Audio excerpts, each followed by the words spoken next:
जय हिंद, जय जोहार। आज है 3 सितंबर 2025 और आज का दिन आप सबों का सफल, सुखद और सुंदर हो। इसी के साथ आज के दिन की शुरुआत करते हैं आज के समाचार पत्रों के खास खबरों के साथ। चलिए सबसे पहले बात कर लेते हैं महत्वपूर्ण दिवस की। तो आज जैसा कि 3 सितंबर है तो आज मनाया जाता है गगनचुंबी इमारत दिवस। तो आज है गगनचुंबी इमारत दिवस। तो चलिए समाचार पत्रों के खास खबर की ओर चलते हैं। तो कुख्यात मयंक ने वेस्टर्न यूनियन के सहारे करोड़ों रुपए का किया है ट्रांजैक्शन। तो कुख्यात अमन साव गिरोह के अपराधी सुनील सिंह मीना उर्फ मयंक सिंह ने 6 दिनों तक झारखंड की आतंकवाद निरोधक दस्ता यानी एटीएस की रिमांड पर पूछताछ के दौरान कई सनसनीखेज खुलासा किया है। उसने अपने अपराध का पूरा अर्थशास्त्र बताया है कि करीब 50 लाख रुपए उसने हथियार आपूर्ति की एवज में पाकिस्तान को भुगतान किया था। लेवी रंगदारी में उसने करोड़ों रुपए की उगाही की है। हवाला और वह वेस्टर्न यूनियन मनी ट्रांसफ़र यानी वेस्टर्न यूनियन एक अंतर्राष्ट्रीय मनी ट्रांसफ़र कंपनी है। इसके जरिए आप विदेश से भारत या भारत से विदेश पैसा भेज और पा सकते हैं के सहारे करोड़ों रुपए का ट्रांजैक्शन हुआ है। अब एटीएस मयंक सिंह से जुड़े बैंक खातों का भी विश्लेषण कर रही है। अगली खबर की ओर चलते हैं। तो झारखंड में भी होगा एसआईआर यानी मुख्य निर्वाचन पदाधिकारी ने कहा कि तैयारी को लेकर आयोग से प्राप्त हुआ है निर्देश। बिहार की तरह झारखंड में भी मतदाता सूची का विशेष सघन पुनरीक्षण यानी एसआईआर होगा। मंगलवार को मुख्य निर्वाचन पदाधिकारी के रवि ने कहा कि विशेष सघन पुनरीक्षण की तैयारी को लेकर चुनाव आयोग का निर्देश प्राप्त है। यह कब होगा इसका निर्णय निर्वाचन आयोग ही ले सकता है। इससे पहले मुख्य निर्वाचन आयोग पदाधिकारी ने घाटशिला उपचुनाव को लेकर मंगलवार से शुरू हुए मतदाता सूची के विशेष संक्षिप्त पुनरीक्षण कार्यक्रम की विस्तृत जानकारी दी। उन्होंने कहा कि भारत निर्वाचन आयोग ने आम चुनाव की तरह अब प्रत्येक उपचुनाव में भी मतदाता सूची का पुनरीक्षण कराने के निर्देश दिए हैं। आयोग के निर्देश पर घाटशिला उपचुनाव के लिए मतदाता सूची विशेष संक्षिप्त पुनरीक्षण यानी एसआर की शुरुआत मंगलवार को मतदाता सूची के प्रारूप के प्रकाशन के साथ हुआ। तो ये हैं के रवि कुमार। उसी के साथ अगली खबर की ओर चलते हैं। तो भाजपा में टिकट के 4 दावेदार चंपाई के पुत्र रेस में आगे व कोर्ट के आदेश पर जवान की विधवा पत्नी को मिला फ्लैट पर कब्जा। वहीं सूर्या एनकाउंटर की सीबीआई जांच के लिए गवर्नर से मिला शिष्टमंडल। जी हां, सूर्या हांसदा एनकाउंटर मामले में राज्यपाल को ज्ञापन सौंपता शिष्टमंडल। तो मंगलवार को विभिन्न संस्थाओं के शिष्टमंडल ने राजभवन में राज्यपाल संतोष कुमार गंगवार से अलग अलग मुलाकात कर अपनी अपनी मांगें रखी। इसी के साथ अगली खबर की ओर में है धनबाद में बनेगा एरो पार्क। यहाँ धनबाद में बनने वाला है एरो पार्क, रखे जाएंगे विमानों के मॉडल। तो राज्य कैबिनेट ने धनबाद हवाई अड्डा में पीपीपी मोड पर एरो पार्क के गठन को स्वीकृति प्रदान कर दी है। प्रॉफिट शेयरिंग के आधार पर एरो पार्क प्रारंभ करने के लिए ईओआई के माध्यम से चयनित एजेंसी के साथ इकरारनामा के प्रस्ताव तथा प्रारूप पर मंत्रिपरिषद की स्वीकृति दी गई है। इसके तहत विभिन्न विमानों के मॉडल की प्रदर्शनी लगाई जाएगी व छोटे विमानों को उड़ाने एवं प्रशिक्षण की सुविधा होगी। यहां पहुंचने वाले लोगों के लिए कैंटीन भी होगा। दूसरी ओर कैबिनेट ने सड़कों और बिजली की दर्जनों परियोजनाओं को मिला स्वीकृति। राज्य कैबिनेट ने सड़कों और बिजली से संबंधित दर्जनों परियोजनाओं को कैबिनेट से स्वीकृति प्रदान की है। अगली खबर की ओर चलते हैं। तो नई व्यवस्था के तहत दूसरे दिन खुली शराब की 1100 दुकानें। तो राज्य में 1 सितंबर से शुरू नई उत्पाद नीति के तहत बंदोबस्त की गई कुल 1343 शराब दुकानों में से 1100 दुकानें खुल गई हैं। 2 दिनों के भीतर सभी दुकान खुल जाएंगी। इस दुकानों में शराब का स्टॉक पहुंचना जारी है। शराब की आपूर्ति भी अब सामान्य करने की कोशिश में विभाग लगा है। स्टॉक आपूर्ति की प्रक्रिया तेज। राजधानी रांची में 2 दिनों के भीतर पूरी तरह व्यवस्थित हो जाएंगी शराब की आपूर्ति। वहीं मंत्री योगेंद्र मिले हैं केंद्रीय मंत्री CR पाटिल से। तो पेयजल एवं स्वच्छता सह उत्पाद एवं मद्य निषेध मंत्री योगेंद्र प्रसाद ने मंगलवार को नई दिल्ली में केंद्रीय जल शक्ति मंत्री CR पाटिल से मुलाकात की। इस दौरान राज्य में चल रही नल जल योजना की प्रगति और इससे जुड़े विभिन्न पहलुओं पर विस्तृत चर्चा हुई। योगेंद्र प्रसाद ने योजना के समयबद्ध क्रियान्वयन के लिए केंद्र से लंबित राशि तत्काल जारी करने का आग्रह किया है। वहीं हेमंत सोरेन की घोषणा, तमिलनाडु में भी बनेगा झारखंड भवन। तो मुख्यमंत्री हेमंत सोरेन ने मंगलवार को कैबिनेट बैठक के बाद प्रोजेक्ट भवन मंत्रालय में पत्रकारों से बातचीत में कई महत्वपूर्ण घोषणाएं की। उन्होंने कहा कि तमिलनाडु में भी झारखंड भवन का निर्माण होगा और देश के उन सभी स्थानों पर भवन बनाए जाएंगे जहां राज्य के लोग बड़ी संख्या में जाते हैं। इस कड़ी में उन्होंने मुंबई का उदाहरण देते हुए कहा कि सरकार हर संभव प्रयास कर रही है। सोरेन ने बताया कि झारखंड के लोग जहां भी जाते हैं वहां उनकी सुविधा के लिए भवन बनेंगे। बिहार चुनाव में हिस्सेदारी और राज्य में SIR लागू करने होने पर बोले, समय आने पर करेंगे बात। अगली खबर, झारखंड में विस्थापन आयोग का गठन और 3 वर्ष का होगा कार्यकाल। जी हां, आयोग में 1 अध्यक्ष, 2 सदस्य और 3 आमंत्रित सदस्य होंगे। झारखंड में विस्थापन एवं पुनर्वास आयोग के गठन को लेकर प्रारूप को स्वीकृति प्रदान कर दी गई है। आयोग में 1 अध्यक्ष, 2 सदस्य और 3 आमंत्रित सदस्य होंगे और सभी का कार्यकाल 3 वर्षों का होगा। आयोग के गठन को लेकर बनी नियमावली के अनुसार इसका मुख्य काम विस्थापित परिवारों का सामाजिक आर्थिक अध्ययन करना होगा। इस अध्ययन के अनुरूप सामाजिक रूप से पिछड़े परिवारों के पुनर्वास को लेकर आयोग योजनाएं बनाएंगी। सभी का कार्यकाल अधिकतम 3 वर्षों का होगा। विस्थापित परिवारों का सर्वेक्षण करेगा विस्थापन एवं पुनर्वास आयोग।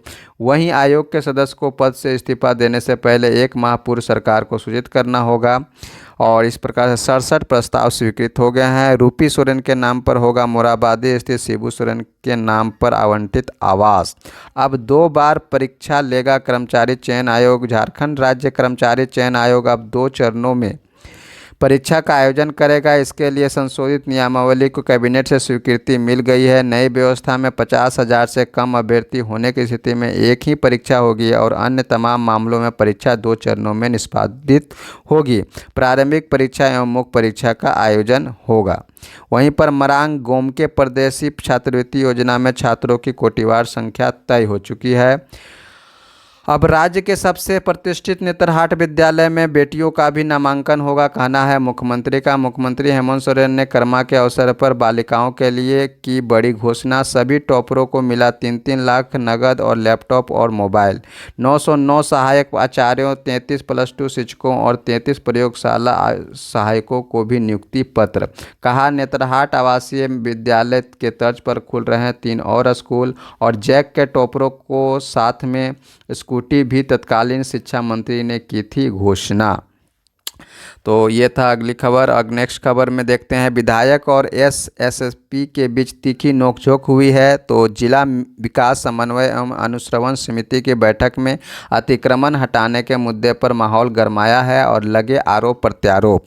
सभी CHC में कराए जाएं अल्ट्रासाउंड और डायलिसिस की समुचित व्यवस्था। वहीं शहर की सड़कें गड्ढों में तब्दील हो चुकी हैं, मरम्मत कराएं, कहना है CPC का। इस प्रकार से पिछले समाचार पत्रों से संबंधित कुछ MCQ हैं, जैसे कि अगस्त में UPI से लेन देन की संख्या कितनी रही, तो इसका सही उत्तर हो जाएगा 20 अरब से ज़्यादा। हॉकी एशिया कप में भारत ने हाल में ही कजाकिस्तान को कितने गोल से हराया, तो सही उत्तर हो जाएगा 15 गोल से हराया। UNFPA ने किस अभिनेत्री को लैंगिक समानता का एम्बेसडर घोषित किया है, तो इसका सही उत्तर हो जाएगा शबाना आजमी। अगली खबर की ओर चलते हैं। देश को मिली पहली स्वदेशी चिप विक्रम 3201। जी हां, पिछले 3.5 साल से चल रहे इंडिया सेमीकंडक्टर मिशन के तहत मंगलवार को भारत में चिप युग का आगाज हो गया है। सेमीकॉन 2025 यानी 2025 के उद्घाटन के मौके पर इलेक्ट्रॉनिक्स एवं IT मंत्री अश्विनी वैष्णव ने भारत में निर्मित पहली चिप विक्रम 3201 प्रधानमंत्री नरेंद्र मोदी को सौंपी। इसे इसरो की सेमीकंडक्टर प्रयोगशाला द्वारा तैयार किया गया है। कुछ वर्षों पहले भारत में चिप निर्माण को असंभव माना जाता था, लेकिन अब इस वर्ष से भारत में चिप का कॉमर्शियल निर्माण होने लगेगा। मोदी बोले, भारत की सबसे छोटी चिप दुनिया के सबसे बड़े बदलाव को ड्राइव करेगी और सेमिकॉन 2025 यानी 2025 के उद्घाटन पर वैष्णव ने प्रधानमंत्री को सौंपी चिप। भारत की जीडीपी ग्रोथ 7.8% का हवाला दे अमेरिका को भी संदेश। पीएम मोदी ने अमेरिका को भी संदेश दिया है, कहा इस क्वार्टर में भारत की जीडीपी ग्रोथ 7.8% रही। वैश्विक अनिश्चितताओं और आर्थिक स्वार्थ से प्रेरित चुनौतियों के बावजूद ये ग्रोथ हासिल की गई है, खासकर तब जब दूसरी और दुनिया भर की अर्थव्यवस्थाएं चिंतित हैं। आत्मनिर्भर भारत के लिए गेम चेंजर है माइक्रोचिप। वहीं पर पहली पूर्ण स्वदेशी 32 bit micro processor Vikram 3201 chip में कस्टम इंस्ट्रक्शन सेट आर्किटेक्चर है। यह चिप एक समय में 32 बिट डाटा को मैनेज कर सकती है। इसे मापने के लिए उपयोग की जाने वाली सबसे छोटी यूनिट बिट कहलाती है। अगली खबर की ओर चलते हैं तो रामदास के बड़े पुत्र सोमेश सोरेन लड़ सकते हैं उपचुनाव। जी हां, घाटशिला विधानसभा उपचुनाव से खबर है। घाटशिला विधानसभा क्षेत्र में होने वाले उपचुनाव में दिवंगत मंत्री रामदास सोरेन के बड़े पुत्र सोमेश सोरेन चुनाव लड़ेंगे। झामुमो की घाटशिला विधानसभा स्तरीय कमेटी की बैठक में यह निर्णय लिए जाने के बाद इस आशय का प्रस्ताव आला कमान के पास भेजा गया है।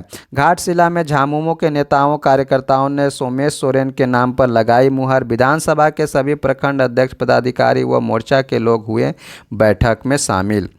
नवंबर तक भारत अमेरिका व्यापार समझौता होने की उम्मीद। वाणिज्य एवं उद्योग मंत्री पीयूष गोयल ने मंगलवार को उम्मीद जताई है कि भारत और अमेरिका के बीच प्रस्तावित द्विपक्षीय व्यापार समझौता यानी बीटीए इस साल शरद ऋतु या नवंबर तक पूरा हो जाएगा। गोयल ने मुंबई में वार्षिक वैश्विक निवेशक सम्मेलन को ऑनलाइन संबोधित करते हुए कहा कि दोनों देशों के बीच इस समझौते को लेकर जारी बातचीत में थोड़े बहुत भू राजनीतिक मुद्दों में व्यापारिक मामलों को पीछे छोड़ दिया था। उन्होंने कहा कि मुझे उम्मीद है हालात जल्द ही पटरी पर लौटेंगे और हमारे दोनों नेताओं के बीच फरवरी में हुई चर्चा के अनुरूप हम शरद ऋतु या नवंबर तक द्विपक्षीय व्यापार समझौते को पूरा कर लेंगे।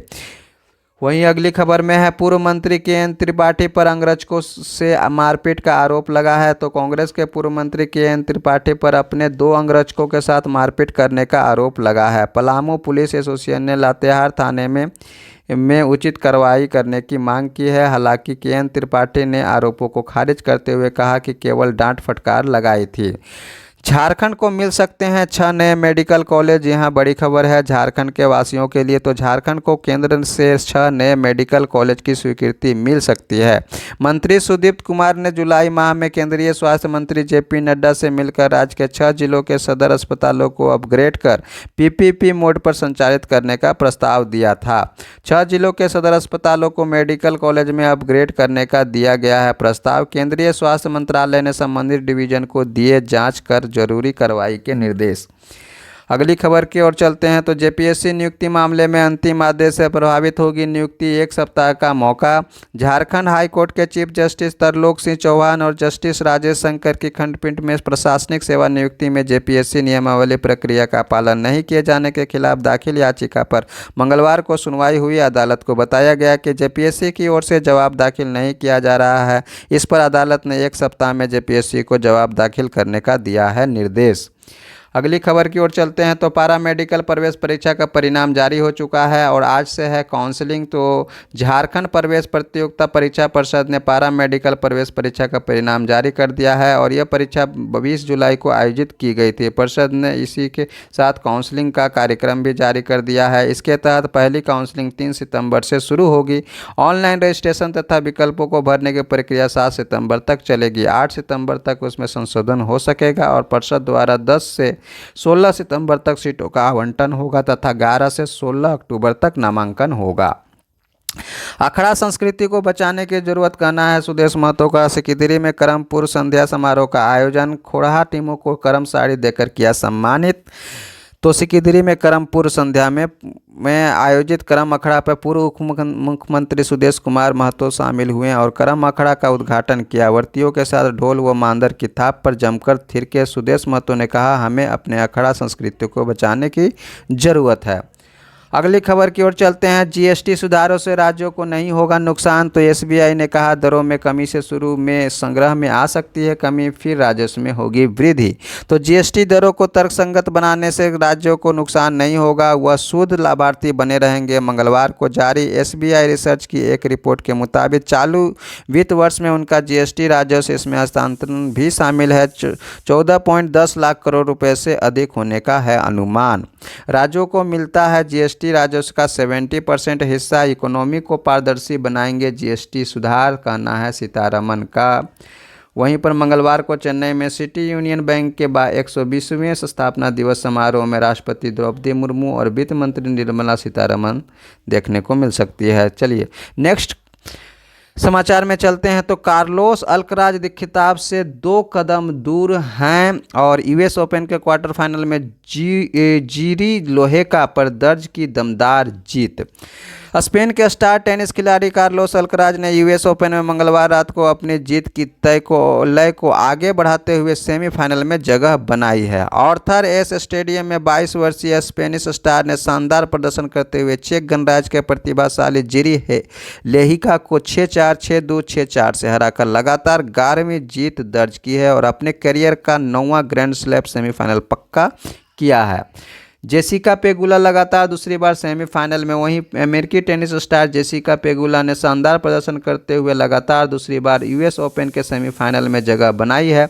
चौथे नंबर के खिलाड़ी पेगुला ने मंगलवार को आर्थर एस स्टेडियम में खेले गए मुकाबले में 2 बार की grand slam champion Barbora Krejcikova को सीधे सेटों में 6-3, 6-3 से हराया है। अगली खबर की ओर चलते हैं। तो भारत के सामने गत चैंपियन दक्षिण कोरिया की चुनौती। जी हां, खबर है एशिया हॉकी कप से। तो लीग चरण में अपराजित रहने के बाद भारतीय हॉकी टीम का एशिया कप सुपर 4 चरण के मुकाबले में बुधवार को 5 बार के चैंपियन और गत विजेता दक्षिण कोरिया से सामना होगा। यहां भारत को अपने खेल में सुधार कर जीत की जरूरत होगी। भारतीय टीम ने पूल ए में चीन को 4-3, जापान को 3-2 और कजाकिस्तान को 15-0 से हराया है और आज का मैच है भारत से दक्षिण कोरिया। इंग्लैंड के 131 पर ढेर और 7 विकेट से जीते दक्षिण अफ्रीका और मुख्य प्रायोजक के लिए बोलियां आमंत्रित की गई हैं। रियल मनी गेमिंग ऐप और क्रिप्टो करेंसी कंपनियों पर रहेगी रोक। 16 सितंबर है बोली जमा करने की अंतिम तिथि। तो भारतीय क्रिकेट कंट्रोल बोर्ड यानी बीसीसीआई ने मंगलवार को भारतीय टीम के मुख्य प्रायोजक के लिए बोलियां आमंत्रित की हैं। सरकार द्वारा मनी गेमिंग ऐप पर प्रतिबंध लगाने के बाद ड्रीम 11 ने मुख्य प्रायोजक से हाथ खींच लिए थे। बीसीसीआई ने स्पष्ट किया है कि इस प्रक्रिया में रियल मनी गेमिंग और क्रिप्टो करेंसी से जुड़ी कंपनियों को अनुमति नहीं दी जाएगी। बोली जमा करने की अंतिम तिथि 16 सितंबर है, यानी 9 सितंबर से होने वाले एशिया कप में भारतीय टीम बिना मुख्य प्रायोजक के उतरेगी। 79 विकेट हैं स्टार्क के 65 टी20 मैचों में। इस प्रारूप में ऑस्ट्रेलिया के दूसरे सबसे सफल गेंदबाज हैं। टेस्ट और वनडे के लिए स्टार्क ने टी20 से लिया है संन्यास। जी हां, बड़ी खबर है। अनुभवी ऑस्ट्रेलियाई तेज गेंदबाज मिशेल स्टार्क ने मंगलवार को टी20 क्रिकेट से संन्यास ले लिया है। 35 वर्षीय स्टार्क ने आगामी एशेज भारत के साथ टेस्ट सीरीज और 2027 में होने वाले वनडे विश्व कप और आईपीएल जैसे बड़ी आयोजनों की तैयारी को ध्यान में रखते हुए खेल के सबसे छोटे अंतर्राष्ट्रीय प्रारूप से संन्यास की घोषणा की है। कमिंग्स भारत के विरुद्ध सीरीज से बाहर हो गए हैं। वहीं कैंडिडेट्स टूर्नामेंट में जगह पक्की करने उतरेंगे प्रज्ञानंद। भारतीय के ग्रैंड मास्टर आर प्रज्ञानंद बुधवार से शुरू हो रहे फिडे ग्रैंड स्विस शतरंज टूर्नामेंट में मजबूत दावेदारों से भिड़ेंगे। प्रज्ञानंद कैंडिडेट टूर्नामेंट 2026 में जगह पक्की करना चाहेंगे। इस टूर्नामेंट में ओपन और महिला वर्ग में शीर्ष 2 खिलाड़ी कैंडिडेट्स में प्रवेश करेंगे।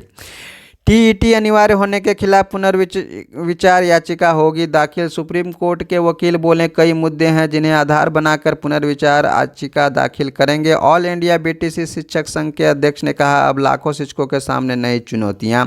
वहीं पूर्वी पश्चिमी हवाओं के टक्कर से आफत की बारिश। 2 पश्चिमी विक्षोभ सक्रिय। मानसून के अंतिम दौर में भी असामान्य रूप से हो रही है बारिश। बंगाल की खाड़ी में भी निम्न दबाव का बन रहा है क्षेत्र। अभी राहत मिलने की संभावना नहीं। वहीं राष्ट्रपति राज्यपाल ने समय सीमा का पालन नहीं किया तब क्या होगा? प्रेसिडेंशियल रेफरल पर सुनवाई पर यह न्यूज है। सुप्रीम कोर्ट ने प्रेसिडेंशियल रेफरेंस के मुद्दे पर सुनवाई करते हुए अपनी ही शक्तियों पर संदेह व्यक्त किया है। विधेयकों पर निर्णय के बारे में समय सीमा तय करने और तय समय में निर्णय न लेने पर कोर्ट द्वारा स्वतः मंजूरी यानी डीम्ड एसेंट पर भी सवाल किए हैं। मंगलवार को सुनवाई के दौरान शीर्ष अदालत ने विधेयक पर निर्णय लेने के लिए राज्यपाल और राष्ट्रपति के लिए समय सीमा तय करने का समर्थन कर रहे तमिलनाडु की ओर से पेश वकील अभिषेक मनु सिंघवी से सवाल किया है कि अगर समय सीमा का पालन नहीं किया जाता तो क्या होगा। अगली खबर है आपसी तनाव जल्द खत्म कर लेंगे अमेरिका और भारत, स्कॉट बेसेंट का। जी हां, अमेरिका के वित्त मंत्री हैं शंघाई सहयोग संगठन को काफ़ी हद तक दिखावा बताया है। तो अमेरिका के वित्त मंत्री स्कॉट बेसेंट हैं ने कहा है कि भारत और अमेरिका दोनों महान देश जल्द ही आपसी तनाव की समस्या का समाधान कर लेंगे। उन्होंने कहा कि दिल्ली के मूल्य रूस की तुलना में हमारे और चीन के मूल्य के ज़्यादा करीब हैं। अगली खबर में चलते हैं तो सूडान में भूस्खलन से काफ़ी भारी तबाही, 1000 लोग मारे गए हैं। पीएम मोदी 13 सितंबर को जा सकते हैं मणिपुर। वहीं अफगानिस्तान में फिर आया भूकंप, रिएक्टर पैमाने पर 5.5 रही तीव्रता। देश विदेश जागरण आज के दिनांक से क्या खबर है तो ब्रिटिश साम्राज्य से गायब हो गए 11 दिन। आज के ही दिन 1752 में ब्रिटिश साम्राज्य में 3 सितंबर का दिन कभी नहीं आया, क्योंकि देश ने इस तिथि से जूलियन कैलेंडर से ग्रेगोरियन कैलेंडर अपना लिया था। दुनिया के सबसे कम उम्र के दिव्यांग पेटेंट धारक हैं हृदयेश्वर, और वहीं स्वीडन ने बाईं से दाईं और गाड़ी चलाने की नीति अपनाई आज के ही दिन। गोला में पुलिस कार से जब्त किए 51 लाख आयकर विभाग को सौंपा गया। पिछड़ों की आवाज़ दबा रही है राज्य सरकार, कहना है भाजपा खत्म करना चाहती है आरक्षण। वहीं आज से शुरू हो रहा है 1 से 7 सितंबर तक मनाया जाता है राष्ट्रीय पोषण सप्ताह, और आज है 3 सितंबर। तो इस पूरे सप्ताह हम लोग राष्ट्रीय पोषण सप्ताह मनाते हैं। तो सही खान पान और तन से ही नहीं मन भी रखता है दुरुस्त। तो इस प्रकार से सेहत पर सही खान पान का ज़्यादा ध्यान रखें। सोना तस्करी में अभिनेत्री रानिया राव पर 102 करोड़ का जुर्माना हुआ है। राजस्व खुफिया निदेशालय ने सोने की तस्करी के मामले में कन्नड़ फिल्म अभिनेत्री रानिया राव पर 102 करोड़ रुपए का जुर्माना लगाया है। वहीं पर जो है फास्ट एंड फ्यूरियस यानी जो सैन्य अभ्यास है वो चल रहा है थाईलैंड और इंडिया के बीच में। जो है जॉइंट मिलिट्री एक्सरसाइज है मैत्री, जो कि मेघालय में चल रहा है, जो कि आपके लिए काफ़ी ज़्यादा इम्पोर्टेंट न्यूज है प्रतियोगी परीक्षाओं के लिए नज़र से। तो ये था आज के समाचार पत्रों के खास खबर, हर रोज़ के समाचार पत्रों के खास खबर। और जेपीएससी के चैप्टर वाइज स्टडी के लिए हमारे चैनल से ज़रूर जुड़ें और ज़्यादा से ज़्यादा लोगों तक, स्टूडेंट तक हमारे वीडियो को शेयर करें। मिलते हैं नेक्स्ट वीडियो में, तब तक के लिए जय हिंद।